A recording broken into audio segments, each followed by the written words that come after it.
think what's happened is that because of the medley, everybody's putting so much effort into the medley, that they come on, the MSR is just a staging post.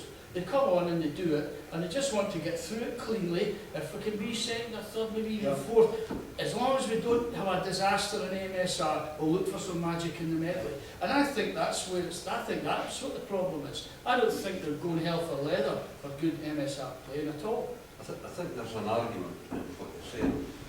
If you look at Grade 2 World Pipe Band Championship, every second year there's actually heats in Grade 2, and that's when it's a medley competition. So more bands actually enter the medley competition than any Masters Spain Wheel competition. When it's a Masters Spain Wheel, there's only one grade, there's no heat in it at all. The one thing that struck me in the two recordings was, firstly, is the quality of the recordings. As I say, we're talking about 20-year difference in modern technology is a lot better now.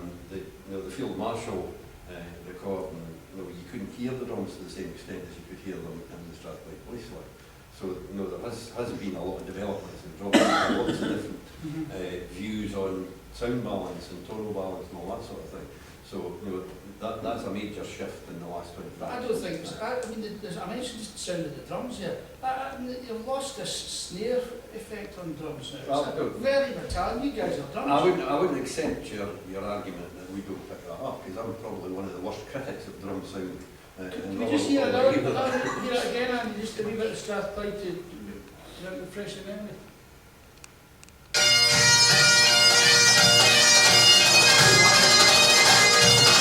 No, it's not. You're right enough. Strathclyde. Yeah. Right. Yeah, please.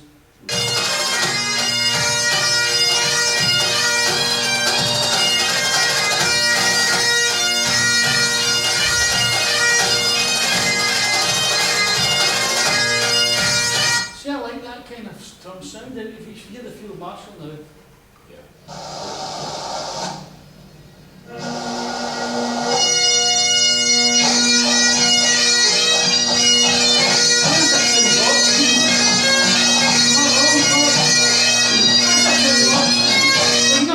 About that at all. Yeah. I think, can I come in and say we're a wee bit unfair here that we're choosing one band and we're kind of getting into one band, which is, let's say that the same applies to all on pitch and drums.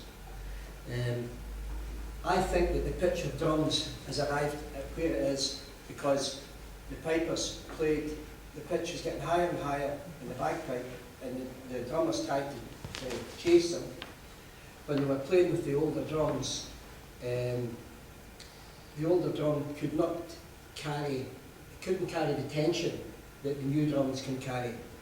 There was a time when they moved from nylon heads onto plastic heads, and then they moved on to a Kevlar type head. Now Kevlar's the stuff that bulletproof vests are made out of.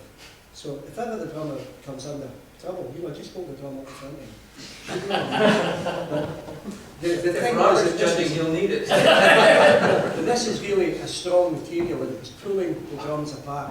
And they were playing a game of leapfrog, really, because when the Kevlar head went onto the old drums, it literally pulled them apart. So they had to get a free-floating shell mechanism which could take the tension of the Kevlar head, and then it was a game of leapfrog because they were pulling the Kevlar heads apart, and then to develop the Kevlar heads and the crimping system. So the pitch, all the time, the pitch has gone higher because it was capable of going higher. And that's where the big thing is. Just because you can go there, maybe you shouldn't go there.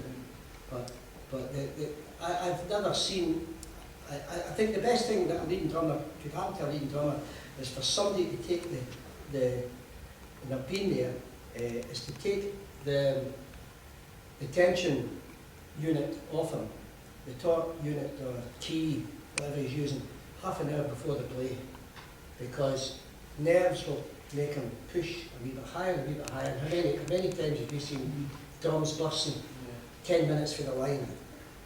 In the fifth part of our reel at Maxwell, the leading drummer's top head exploded. And they don't burst, they do explode. Annie, you were going to say something? I was, but Joe said it.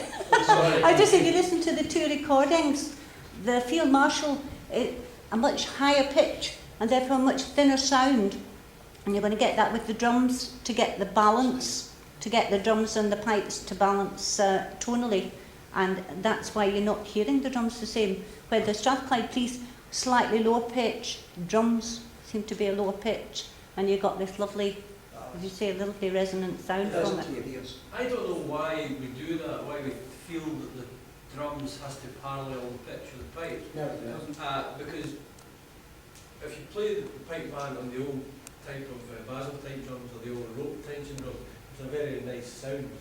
And we've been talking about that. I think it's coming where you're going to see different snare drums in the lineup and you've got question and answer things going on totally.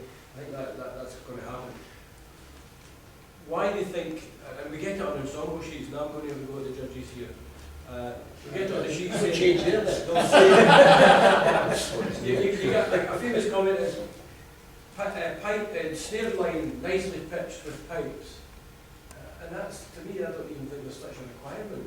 You know, why they should be both at the same pitch. I mean, I would say it's better to have them greatly different. You know? But for some reason, they seem to think they're in this parallel race with the pipes. You know? And that's perpetuated by comments like that on the sheet. Yes, and I heard Joe's point that the pitch of the drums has been chasing the rising pitch of the bagpipes, but I've never been persuaded by that at all. I think the pitch of the drums has been driven by the desire of drummers to have ever greater clarity and precision in the complicated rudiments that they play. Exactly. It has nothing to do with the pitch of the bagpipes at all. I mean, yes, you can hear that Strathclyde is a lower pitch than Field Marshal. You can also hear as well that their intonation is nowhere close to the accuracy of Field Marshal. But if you just took that pitch of drum, it was probably Johnny Kirkwood leading the corps at that time, I don't know, it doesn't matter, in Strathclyde. If you took that drum sound and played it with Field Marshal's pipe corps, it would be beautiful to me. Yeah. It makes no difference. But what you could do, the modern scores, the drum scores would need to change. And that's why you hear Johnny's scores are utterly different, which is something we haven't talked about. If you listen to the scores that Strathclyde is playing, they're much different altogether. They're more musical in that they can follow the patterns. The modern drum score is very intricate, very crowded, you know, very busy all the time. That doesn't necessarily make them less musical. That's really a qualitative judgment. Yeah, they miss certain opportunities, even rests and things like that. Oh yes. And the quality of role, which comes across there sometimes a wee bit indifferently.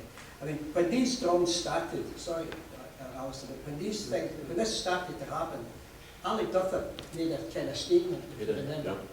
Alec didn't like the pitch of the drums going up and up. And he went out and got a set of drums from Germany, sonar drums.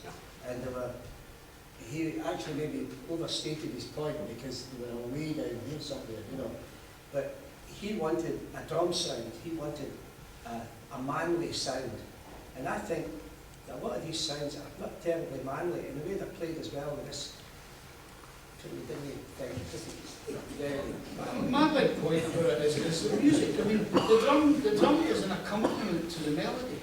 And I think we get too many drummers for starts. We're on there with 10 side drummers and stuff like that, which is just crazy.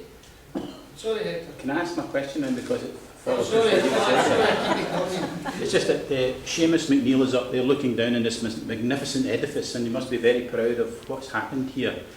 And he is the man who's credited with saying that in his opinion the balance between pipers and drummers is that for every 100 pipers there should be one drummer. And there are those who would say that that is actually one too many.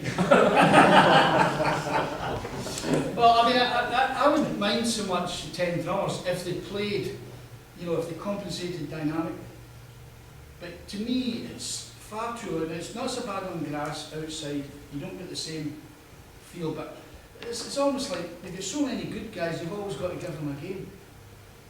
You must be under pressure to let the leading drummers must be under pressure to let them play because they're brilliant.